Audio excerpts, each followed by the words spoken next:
ঘুমিয়েই যদি ওজন কমে যায় কেমন হয় বলুন তো? শুধু দিনে নয়, রাতে ঘুমের সময়ও আপনার মেটাবলিজম কাজ করতে পারে। নমস্কার বন্ধুরা, আজকের ভিডিওতে বলবো এমন কিছু বিজ্ঞানসম্মত উপায় যা মেনে চললে রাতে ঘুমানোর সময়েও আপনার মেটাবলিজম বাড়িয়ে ওজন কমাতে পারেন, একদম সহজ কিছু অভ্যাসে। মেটাবলিজম মানে শরীরের ভিতরের শক্তি উৎপাদনের গতি। রাতে যখন আপনি গভীর ঘুমে থাকেন তখনই আপনার শরীর রিপেয়ার মুডে যায়। তার সাথে সাথে সঠিক পুষ্টিকর খাদ্য খাওয়া প্রয়োজন।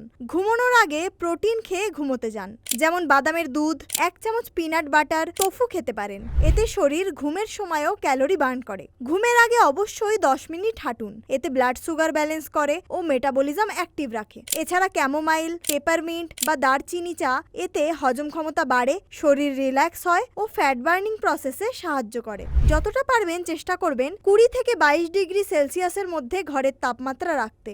ঘর একটু ঠান্ডা থাকলে শরীর নিজে থেকে হিট জেনারেট করে, এতে ক্যালোরি খরচ হয় বেশি। কিন্তু মনে রাখবেন, রাতে দেরিতে খেলে বা বেশি পরিমাণে খেলে ওজন বাড়তে পারে। ঘুমানোর আগে মোবাইল, টিভি, কম্পিউটার এসব দেখার সময় কমান, কারণ ঘুম কম হলে হাঙ্গার হরমোন বেড়ে যায়, ফলে ওজন বাড়ে। ঘুম ঠিকমতো না হলে যত ভালো ডায়েটই করুন ফল পাবেন না। তাই ওজন কমাতে চাইলে ঘুমকেও রুটিনের অংশ করুন। ফ্যাট বার্ন করতে হলে শুধু ঘাম ঝরানো জরুরি নয়, ঘুমও হতে পারে গোপন অস্ত্র।